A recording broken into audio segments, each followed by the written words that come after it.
Apoio Cultural, Escola de Línguas Millennium.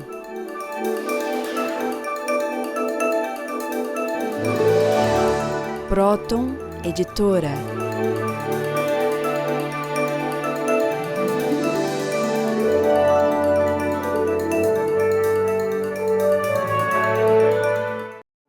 Olá, telespectadores do nosso programa O Homem Universal. Meu nome é Cláudia Pacheco, eu sou psicanalista e assistente do Dr. Norberto Kepp, presidente e fundador da Sociedade de Psicanálise Integral ou Trilogia Analítica. Nós estamos, então, mais uma vez aqui reunidos para transmitirmos aos senhores o maior número possível de informações a respeito desta ciência trilógica que unifica os campos da ciência, da filosofia e da teologia, e as maneiras que essa ciência pode auxiliar ao cidadão comum, ao profissional na área de saúde, enfim, a todos aqueles que estão interessados em compreender melhor como que a vida interior do ser humano pode interferir e de fato interfere não só na sua vida orgânica, no seu ambiente familiar, profissional, mas até mesmo na natureza e na sociedade. Dr. Kepp.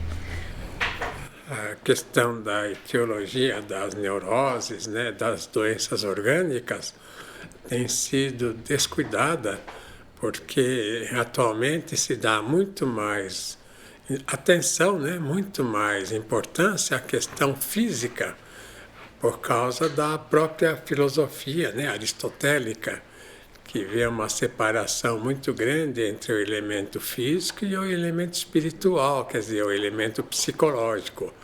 Quando nós falamos espiritual, nós falamos o psicológico. Então, por esse motivo, a ideia que se tem geralmente é que o ser humano é um indivíduo são e de vez em quando cai numa doença e de caráter orgânico. Então, o que acontece, né, que o processo de psicoterapia é praticamente ignorado, principalmente esse processo de psicoterapia em que aborda a questão teológica, né, a questão filosófica até, como o alemão fala, Weltanschauung, né, ou a questão espiritual.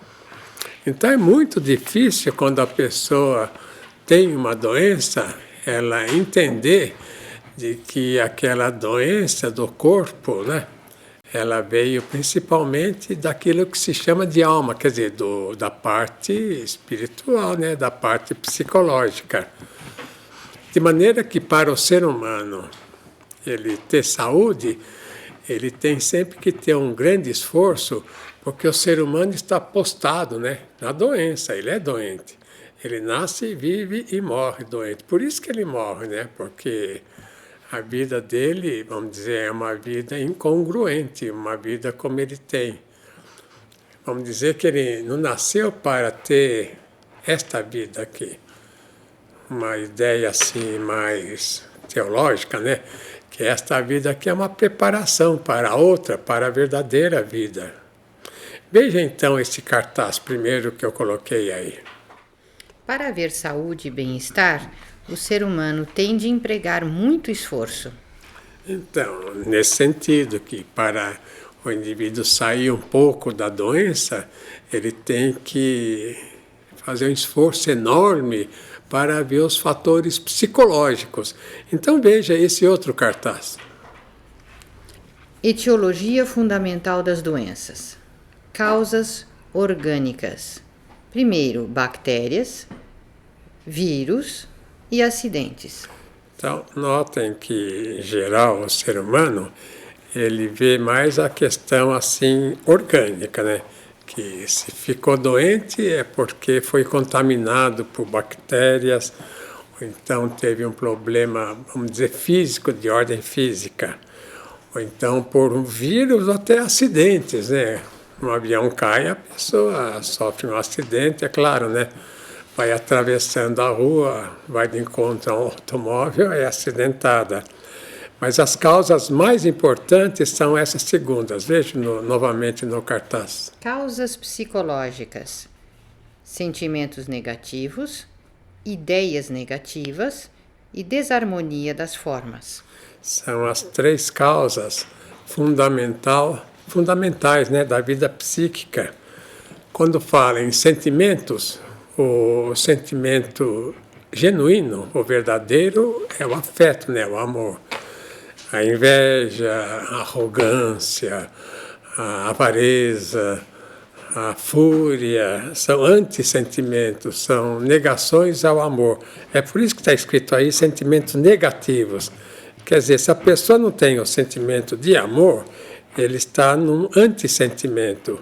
Portanto, a causa psicológica fundamental é mais ligada aos sentimentos negativos. O indivíduo quer pensar, por exemplo, que um delírio é certo, se ele quer pensar que ele vai ser imortal, vamos dizer. Isso é um delírio, né? Ele não vai ser imortal nesta vida. Então, é uma ideia negativa. Então, o indivíduo fica doente geralmente por quê, né? Porque tem inveja, megalomania, etc., e tem também ideias fora da realidade. E a desarmonia das formas, que é o terceiro elemento, é a questão da estética, né? Se o indivíduo não tem uma certa estética na vida, não gosta, por exemplo, não gosta de música, é um mau sinal. Não gosta de pintura ou de arquitetura, de qualquer tipo de arte, é um mau sinal. Acha o belo secundário na vida, né? No seu ambiente de trabalho, na sua casa. Isso é um mau sinal. Se o indivíduo é verdadeiro, ele faz tudo para viver o belo, né? E se ele tem sentimentos bons, o belo faz parte dos sentimentos bons. Agora, veja em seguida a causa fundamental, né? Causa psicofisiológica: toxinas oriundas da vida psíquica. Então, o que eu quero dizer, né? Que através, né, desse cartaz, nós notamos que a causa fundamental é a falta de equilíbrio interno na pessoa. E com isso as bactérias, vírus, os acidentes acontecem e a pessoa cai doente. Então veja finalmente a última sentença. Tratamento: primeiro, psicoterapia. E segundo, tratamento de processo orgânico. Aqui embaixo o senhor escreve: primeira causa é a psicológica e a segunda causa a fisiológica. Mas então, notem que até nisso o mundo está invertido, né? Coloca a doença na questão orgânica.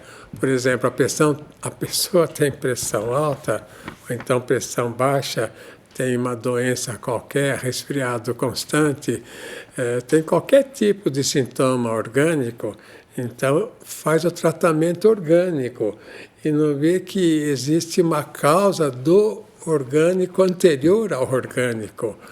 E a causa é psicológica. Sem a psicoterapia, portanto, não há cura.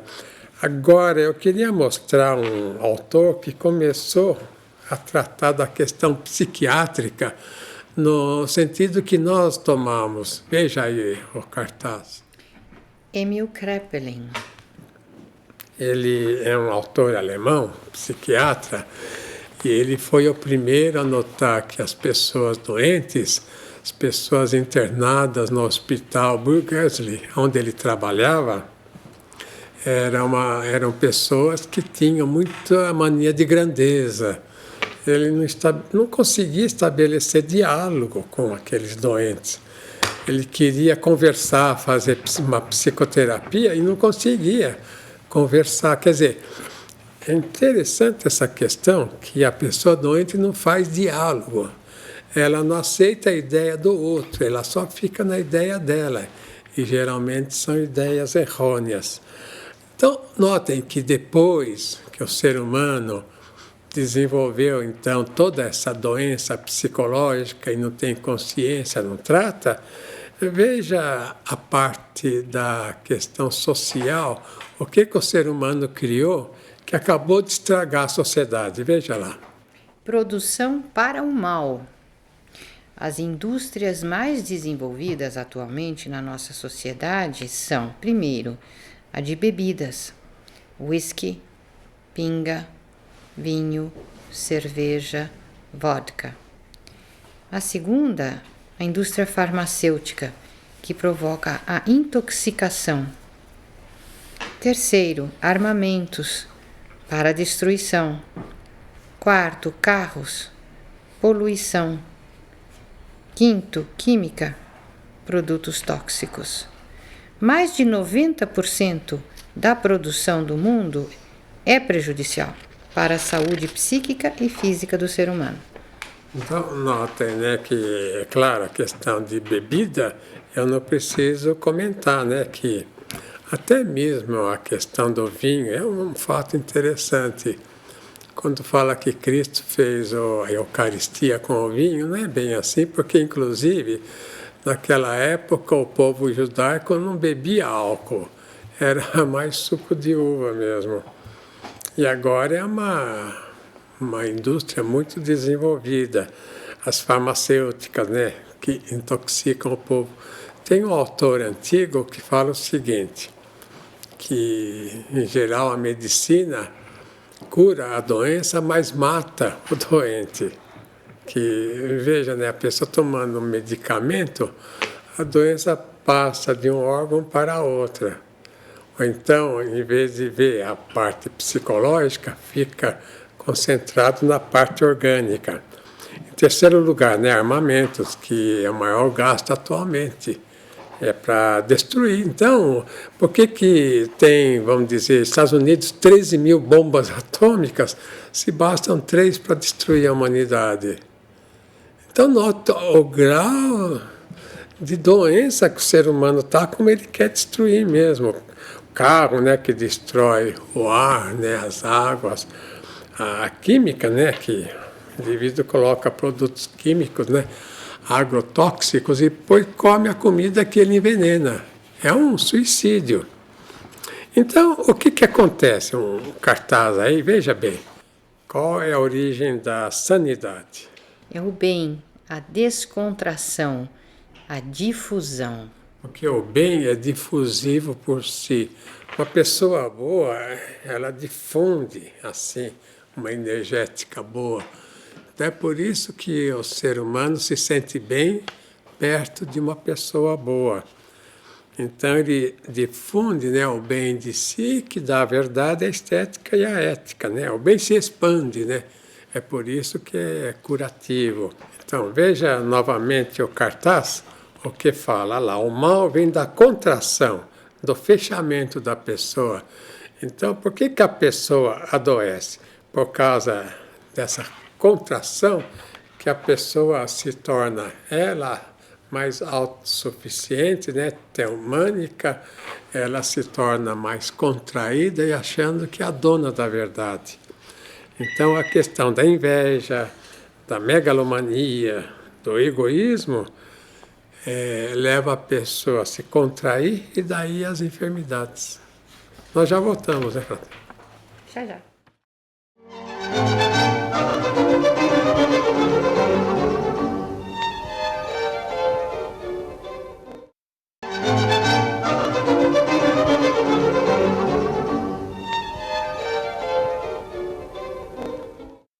Eu queria lembrar aos telespectadores que, se os senhores estranham esse processo que Kepp está descrevendo sobre a atuação de espíritos na mente dos seres humanos, de uma forma científica, a gente poderia dizer que não foi somente Allan Kardec ou espíritas propriamente ditos que trouxeram esse tipo de revelação ou de informação.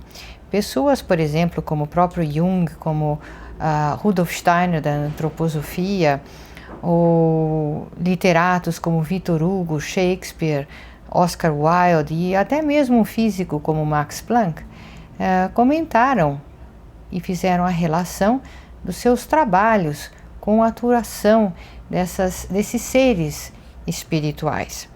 Então, Allan Kardec fala uma coisa muito interessante, né? Sobre a história dele, de como ele escreveu os livros que trazem essa revelação. Eram duas adolescentes que colocavam as canetas numa cestinha e colocavam a mão na cestinha para que essa cestinha guiasse. E essas cestinhas, essas canetas iam escrevendo, então, e redigindo as mensagens que vieram compor os seus livros futuramente. Outras pessoas que também usavam essa técnica para escrever foram, por exemplo, Rudyard Kipling, Brian Cleave, Pearl Curran, William Blake e até Charles Dickens.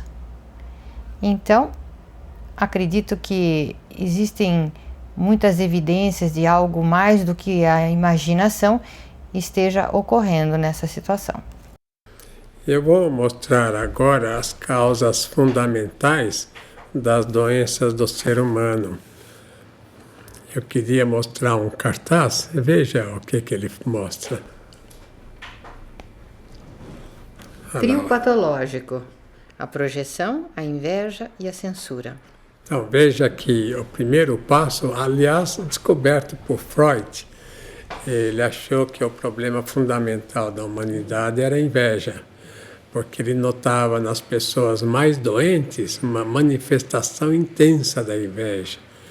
E a inveja depois, pela pesquisa que nós fizemos, ela foi considerada por um teólogo na Idade Média, no século II, o nome dele é Basílio, como o que eles chamam, né, na teologia, de pecado original. Então a inveja é um processo pelo qual o indivíduo quer destruir o outro, quer destruir o bem do outro. Então a inveja é um processo não de querer o bem do outro, mas de querer que ninguém tenha o bem, mesmo que ele próprio não tenha o bem. Então a Melanie Klein, que estudou muito a questão de inveja, ela escreveu um livro, Inveja e Gratidão, ela falou o seguinte: nasceu em Viena, ela era judia, né, de formação judaica. Ela disse que o Lúcifer, ele não aceitou bem a condição dele e tinha inveja do Criador. Então é por esse motivo que, mesmo perdendo aquela posição incrível que ele tinha, né, um anjo glorioso, ele passou a ser um demônio furioso, um demônio esquizofrênico. Porque na inveja a pessoa perde o equilíbrio, porque ela não sabe bem como agir diante do bem alheio, do bem divino, né? Das coisas mais importantes. Então, veja bem no esquema, veja lá novamente, a inveja é o fundamento. Depois a pessoa censura a inveja lá, para não ver a própria inveja. E depois projeta. Lá em cima está também, olha lá, projeção. A projeção é pôr no outro as más intenções. É que aí acho que é a parte mais desagradável desse processo, né? Então, o que aconteceu agora no século XX, né, no século passado, houve intensificação do estudo chamado parapsicologia, quer dizer, uma psicologia além da psicologia, para estudar os fenômenos extrasensoriais, como eles chamavam. Até eu escrevi este livro, né, O Universo dos Espíritos, para dar melhor as ideias que o próprio Allan Kardec trouxe, porque até o século XIX, começo do século XX, havia assim uma rejeição, né, às questões espirituais. E a partir do século XX, então, começaram a ver se de fato havia contato aqui na Terra com os seres espirituais. Agora, o que é interessante, o que eu acho, é o seguinte: nas próprias orações tem essa questão espiritual, né? No Pai Nosso, né? Quando fala, por exemplo, a questão de não nos deixeis cair em tentação. Bom, essa ideia, essa oração foi feita pelo próprio Jesus Cristo, né? Então, dá a ideia de que o ser humano está sujeito a tentações demoníacas. Aliás, a vida dele o tempo todo foi de mostrar a relação entre as doenças orgânicas, as doenças mentais e a parte espiritual, né? E livrai-nos do mal, também fala no Pai Nosso. Isso. E no credo, principalmente, né? O credo fala sobre a comunhão dos santos. Quer dizer, que existe uma relação, uma comunhão, um entrosamento entre o ser humano e os seres, principalmente santos, que foram embora. Então, o que aconteceu? Nos Estados Unidos, um autor, J.B. Rhine, veja a fisionomia dele, ele trabalhava numa universidade e muito interessado pelos fenômenos extrasensoriais, né? Agora, eu vou mostrar para os senhores, em São Damiano, uns fenômenos espirituais que aconteceram com a mãe de Jesus Cristo, Nossa Senhora. Veja primeiro isso aí. É uma foto aí. Essas fotos, Dr. Kepp, foram tiradas por peregrinos que vão a San Damiano para se entrosar com essas mensagens de Nossa Senhora das Rosas no norte da Itália. E o Padre Pio frequentava esse local. Essas fotos são fornecidas pelo próprio pessoal da igreja lá, e todas elas passaram sob o crivo da análise da Kodak e se comprovaram autênticas, sem fraude. Veja que tem uma imagem acima daquela claridade, né? O sol, né? Em cima do sol. Em cima do sol. Nossa, como se fosse uma imagem de Nossa Senhora ali no sol. Então, muitos podem pensar, principalmente pessoas assim mais aristotélicas, sem muita espiritualidade, que isso seria uma projeção nossa, né? Compreende, da nossa mente ou das pessoas lá em cima do sol para fazer essa imagem. Notem que é um verdadeiro absurdo, né, pensar isso. Por que já não pensa de um modo certo que é uma manifestação espiritual, inclusive de muitas pessoas que eu conheci, uma senhora, ela morava no interior, veio para São Paulo e ela era muito religiosa. Ela foi àquela igreja lá no Largo São Francisco e não tinha emprego. Então lá ela pediu arranjar um emprego bom para ela. E apareceu uma moça, falou, não, eu sei onde precisa de uma empregada, vem aqui que eu vou levá-la. E levou para a Avenida Brigadeiro Luiz Antônio, numa casa. E ela foi lá e disse, a senhora está precisando de uma empregada doméstica? Eu estou aqui. Ela falou, mas quem encaminhou você aqui? Eu estou precisando, sim. Eu ia pôr um anúncio no jornal amanhã solicitando. Ela, quando entrou na sala, falou, foi aquela moça lá que me trouxe. Então ela disse, essa minha filha que faleceu há uma semana. Veja, a própria pessoa, né? Onde é o fantasma, a pessoa que havia falecido é que arranjou um emprego para ela. Mas, então veja o seguinte, né, que essa questão espiritual foi muito importante quando Allan Kardec trouxe novamente esses conceitos para que a sociedade prestasse atenção a esse mundo espiritual que nos rodeia, né? E daí é o motivo de eu ter escrito esse livro. Vamos ver agora as perguntas, né? Em geral, o povo tem noção de que o ser humano está rodeado por espíritos. Aqui um exemplo de terapia onde uma senhora relatou o seguinte: tenho várias crianças que tomo conta e a maioria diz que vê demoninhos rodeando, instigando-as ao mal e fazendo a maior algazarra. O que acha disso? Fico tão espantada que até começo a acreditar que existem mesmo. Então, é interessante isso, porque quando um adulto tem visões, então a tendência do tratamento é medicá-lo, né? Como se isso, o fato de ter visões, fosse um sinal de psicose. E não que é algo fundamental para a vida da pessoa ela perceber as influências espirituais na sua vida. Porque realmente só uma pessoa assim que é muito doente é que não nota e nem desconfia das influências espirituais malignas que existem. Então, o Dr. Kepp escreve neste livro, né, que a conduta primordial na doença é a de destruir tudo.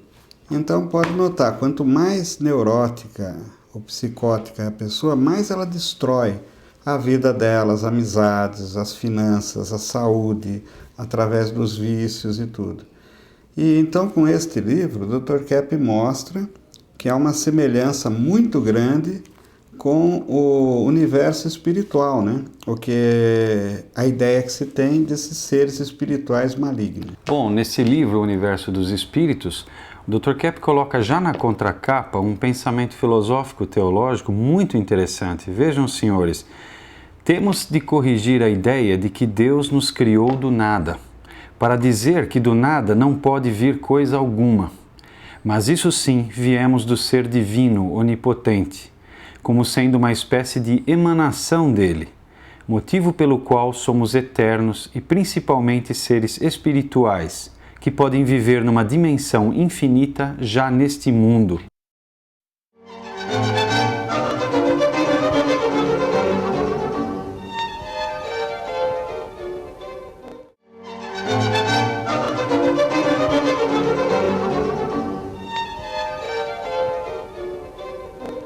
O filósofo e o psicólogo Frederick Myers, que depois inclusive foi seguido pelo Wundt, fisiologista e psicólogo, né, criador do behaviorismo, e da psicologia científica, afirmou que tinha uma paciente dele que chamava-se Lady Ederley. E um dia essa paciente entrou no banho e ouviu uma voz dizendo-lhe: destranque a porta. Então ela foi, destrancou a porta, e ao entrar no chuveiro, ela desmaiou, caiu na banheira cheia, mas ao cair deu tempo dela puxar o sininho que chamava a empregada, e essa socorreu-a em tempo para que ela não morresse afogada. Posteriormente, Myers comentou que é muito difícil de se distinguir entre a atuação do subconsciente da pessoa, que pode lhe ajudar, e a desses seres angelicais ou espirituais, que muitas vezes podem atuar através da nossa intuição, favorecendo-nos, né? Inclusive prevenindo-nos, vendo com uma clarividência aquilo que vai acontecer logo em seguida ou no futuro, e sobre o qual a gente poderia ter uma certa proteção. Aliás, o Pellegrino Emetti, que era monge beneditino, teólogo, especialista em física sobre vibrações e eletrônica, que aliás iniciou os trabalhos dele como assistente do Gemelli, na Itália, ele explica que cada indivíduo deixa no espaço uma esteira energética, aonde ficam gravadas as experiências que esse indivíduo teve na sua vida. E uma vez emitida essa esteira, ela fica como que gravada numa faixa magnética em torno do planeta. E que se tivesse uma maneira de captar com uma máquina essas energias, a gente poderia ver coisas que já aconteceram há 2000 anos atrás, por exemplo. Agora, acontece que a nossa mente ela é muito mais eficaz, muito mais perspicaz do que uma máquina. Então, muito do que nós podemos ver no futuro ou no passado pode estar, principalmente no passado, pode estar contido nessa faixa magnética. E a gente confundir isso com vidas passadas. A questão da física, eu escrevi até um livro fazendo uma espécie de correção à física e mostrando uma energia essencial que está neste livro aqui, que o Aristóteles chamava de éter. Então, um autor, que foi praticamente o maior físico que o mundo teve, veja aí a foto dele. Ah, o Nikola Tesla. O Nikola Tesla, ele que descobriu essa energia eletromagnética vindo ele chama de energia escalar. A energia escalar vem do espaço, né? A energia escalar é aquela energia que segura os astros, o Sol, os planetas, tudo que existe, né, no espaço, inclusive fornece a energia para a Terra, que se transforma em energia eletromagnética e que geralmente os físicos atribuem à matéria, que seria, conforme Einstein falou, que seria uma energia oriunda da matéria que se transformaria até numa velocidade da luz. Mas o grande erro foi de pensar que a matéria e energia, e não que é um elemento só. Energia, inclusive a matéria é energia, é uma energia, vamos dizer, condensada, né? Mas não existe corpo e alma. O que existe no ser humano é uma energia que pode se manifestar através do corpo também, que se torna visível, e o fundamental é isso que se chama de alma, que é invisível, né? Que é mais ligado ao sentimento, às ideias, à estética. Então, tem umas fotos que várias pessoas tiraram e que mostra essa energia próxima da pessoa. Veja essa foto. Bom, essa fotografia foi tirada num sábado, junho 29, aproximadamente 5h30 da tarde, por Joan Allen, de Long Island, Nova York. Ela estava fotografando as suas filhas, a amiga das suas filhas, usando uma câmera digital, essa simples, né? Então, eu gostaria de mostrar nessa energia que esse famoso físico, né, o Tesla, chamou de energia escalar e que sustenta o universo, como aí aparece na máquina fotográfica, porque é magnética, né? O que os olhos não veem, a máquina capta. Então, o que eu estou falando é que o ser humano, inclusive o coração dele bate, os órgãos internos funcionam, porque o ser humano recebe essa energia fora, e não só dos alimentos que ele come, né? Porque muitas pessoas nem se alimentam direito, ou então tem pessoas que vivem da energia solar, né? Nós vimos isso na França. E a pessoa continua viva anos e anos. Então veja uma outra foto que mostra essa energia escalar. Então foi uma senhora, né, que tirou a foto, né? Nos Estados Unidos também. No Canadá, essa foto. Veja essa energética que vem para a cabeça dela. Não é que sai dela, vem nela. Geralmente a parapsicologia quer falar que sai da pessoa, mas não é, é que vem para a pessoa e a máquina aí registrou. Então essa energia escalar é a que sustenta todo o universo e sustenta a pessoa quando fala, né, o pensamento, o sentimento, a estética, né, que faz tudo o que o mundo precisa, se transforma em arte, em pensamento, em sentimento, até em matéria. Agora, a pessoa que está, evidentemente, mais interessada, mais conectada, entrosada com esse mundo transcendental, mesmo com o Criador e com esses seres superiores, né? Então, ela tem maior tendência e oportunidade de receber essa energia essencial, de entrar numa ressonância. Agora, veja essa outra foto. Foto de Cristo, né? Aparece uma criança. A pessoa tira a foto de Cristo e aparece um ser lá embaixo, olha lá. O rosto de uma pessoa. Então, o que acontece realmente? Nesse livro, O Universo dos Espíritos, eu mostro que existem 3 tipos de espíritos. Veja lá esse quadro. Primeiro, espíritos normais podem ser pessoas que conhecemos ou não. As crianças sempre os veem. Eu posso dizer o seguinte, que muitas pessoas que perecem, elas voltam para se encontrar com aquelas pessoas que elas amaram na Terra, que elas tiveram contato. Isso acontece muito com crianças. Eu conheci o caso aí de um professor, ele ia perto de Cananéia dar aula, ele fazia um trajeto a cavalo lá, e nesse trajeto ele encontrou um amigo dele, que ele sempre conversava lá nessa região, e o amigo veio pedir desculpas porque não tinha dinheiro para pagá-lo. Ele falou, não, deixa para lá, isso não precisa pagar, não. Ele agradeceu muito, e quando ele estava chegando na cidade, ele viu lá o féretro do amigo, né? Quer dizer, ele tinha morrido um dia antes, e foi se encontrar com ele quando ele estava voltando lá para o trabalho. E veja novamente o cartaz. Segundo, espíritos angelicais que acompanham o ser humano ajudando-o no bem inspiram os homens a realizar o bem. Então, isso é da própria tradição judaica cristã, né? Que fala de anjos e de demônios, mas os demônios eram também anjos um dia.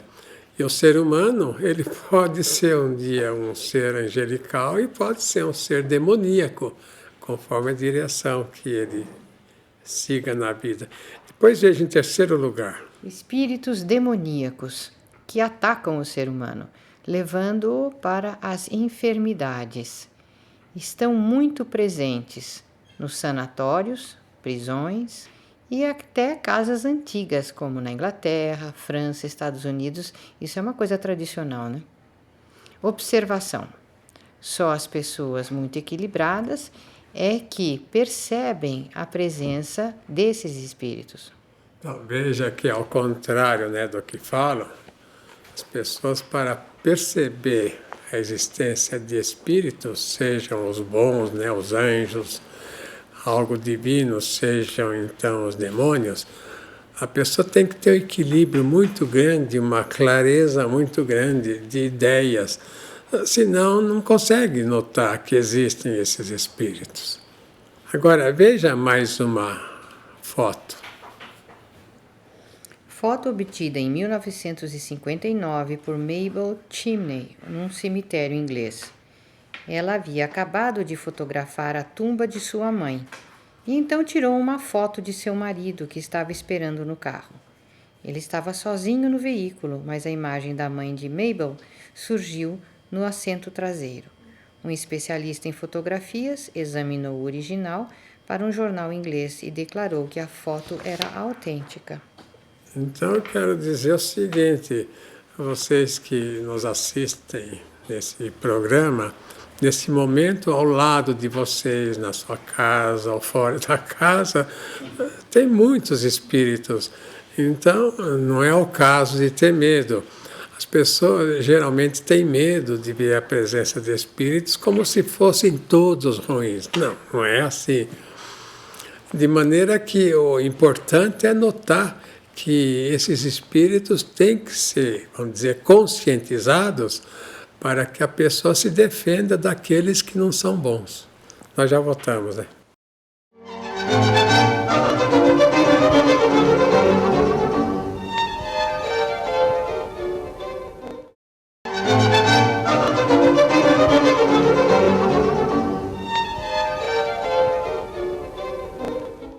No livro The Unknown Guest, de Inglis, ele menciona inclusive a atuação dessas entidades espirituais na vida de grandes personalidades, por exemplo, como Mozart. E o próprio Mozart, respondendo como ele compunha as suas canções, ele dizia o seguinte: viajando em uma carruagem, caminhando após uma boa refeição ou à noite quando não posso dormir, minhas ideias fluem melhor e mais profusas. De onde e como elas vêm, não sei. Tampouco posso forçá-las. Não que eu ouça na imaginação as partes, uma após outra, mas todas ao mesmo tempo. Até em alemão ele fala assim, gleich alles zusammen. Então ele dizia que toda essa produção de músicas que ele fez ocorrerem como um agradável sonho vivo. E é talvez o melhor presente que devo agradecer ao meu divino Criador.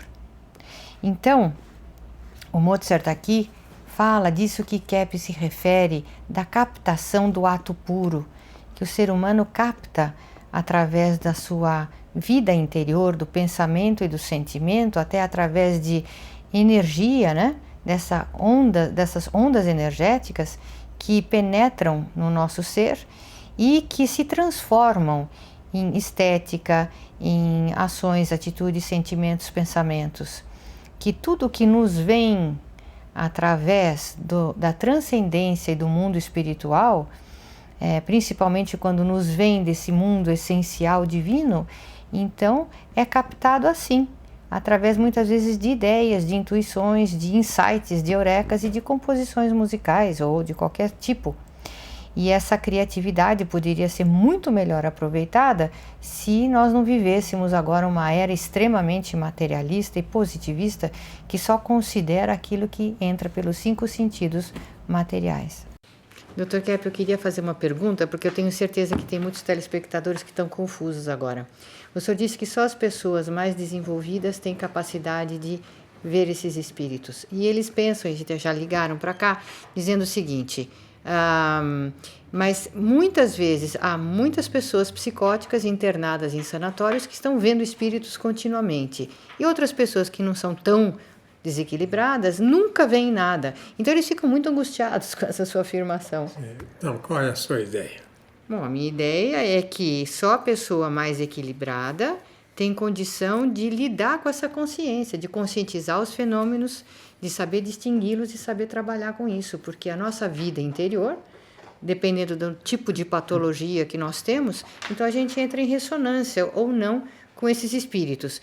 E as pessoas que têm muita censura, elas nunca percebem a existência desses espíritos. E isso é mau sinal. Eu gostaria de acrescentar o seguinte, que no congresso que eu participei de psiquiatria há muitos anos atrás, eles mostraram fotos, né, ou então pinturas feitas pelos doentes lá do sanatório, né, Franco da Rocha, e 95% das pinturas tinha demônio. Então, quero dizer isso, que a doença já mental, principalmente, é muito acompanhada por seres demoníacos. Então, eles têm mais contato com esses seres. Agora, o restante das pessoas podem ter mais contato com seres bons, né? Então, eu queria fazer uma comparação com o pensamento de Platão. Veja o retrato dele, né? Platão no século IV e V, quase, antes de Cristo. O que o Platão, né? Quais as ideias dele? Veja lá. Ideias de Platão. Primeiro, proveniência do ser humano é diretamente do ser divino. Então, veja que Platão, ele tomou essas ideias de Parmênides e ele esteve viajando muito pelo Egito, lá pelo Oriente, e ele também foi influenciado, né, pelos orientais.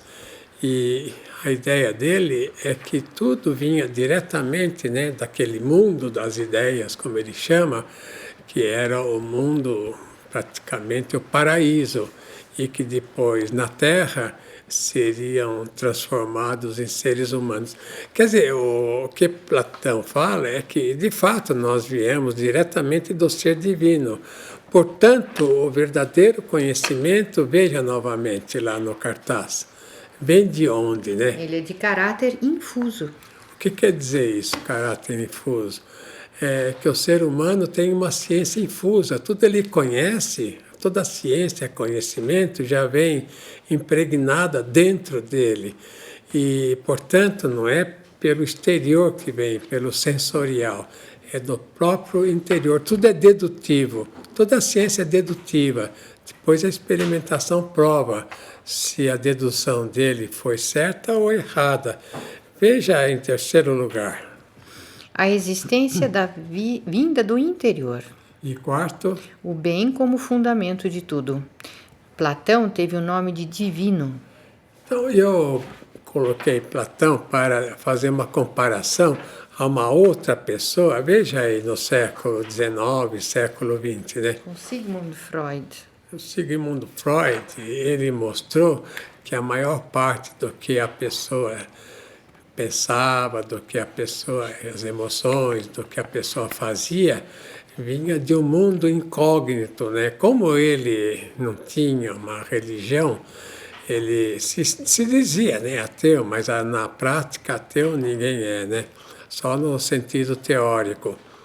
Então, o que ele conseguiu mostrar é o seguinte, é que o ser humano, isso que chama de inconsciente, é mais esse mundo do sobrenatural que a pessoa vive, que todos nós vivemos.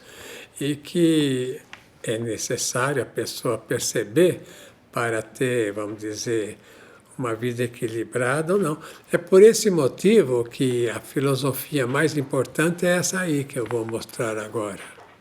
A filosofia iluminista, agostiniana, foi a mais bela que a humanidade teve. Então, a filosofia agostiniana, né, ele tentou fazer uma junção entre a filosofia e o cristianismo nascente ali no século IV, porque ele notava que só a teologia, como os apóstolos levaram para Roma, não era suficiente para o povo romano ter equilíbrio. Então eu quero dizer o seguinte, que essas questões espirituais que nós estamos trazendo explicam esses fenômenos através da própria filosofia, através do contato que o ser humano tem, através da ciência infusa, através do conhecimento infuso. E é muito comum, por exemplo, pessoas que faleceram continuar em contato com suas famílias, principalmente pessoas muito boas. Agora, veja novamente essa foto aí em São Damiano que aparece. Estão notando que tem um indivíduo lá que ele tirou a foto e não tinha ninguém. E aparece a imagem iluminada lá de Nossa Senhora. Então, veja que são fenômenos que a pessoa, não é que a pessoa fabrique, conforme muitos parapsicólogos pensam, são fenômenos mesmo sobrenaturais. A nossa vida neste mundo é uma vida sobrenatural, 90%, e 10% sensorial. Agora, nem sempre, né, as fotos tiradas mostram uma figura boa. Veja essa nova foto aí. É no mesmo local, lá em São Damiano. O que aparece na sombra, né? Parece um rabo, né? Parece uma figura demoníaca. Parece uma projeção da atitude demoníaca que muitos seres humanos têm, né? Então eu gostaria novamente de mostrar uma outra foto tirada em Chicago. Veja lá. Essa figura lá, ela não estava lá sentada, só apareceu na foto. Parece uma figura transparente de uma mulher sentada numa lápide.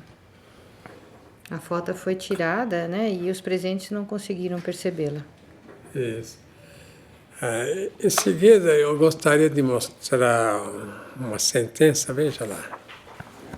Não vivemos nem 10% do que somos.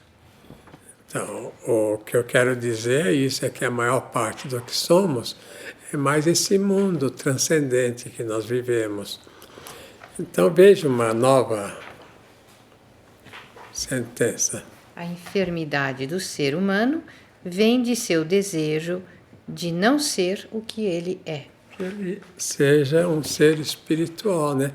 Um ser em contato com a transcendência. Agora, eu gostaria de mostrar rapidamente um código de ética que teria que ser aplicado para a humanidade, sair um pouco dessa atitude.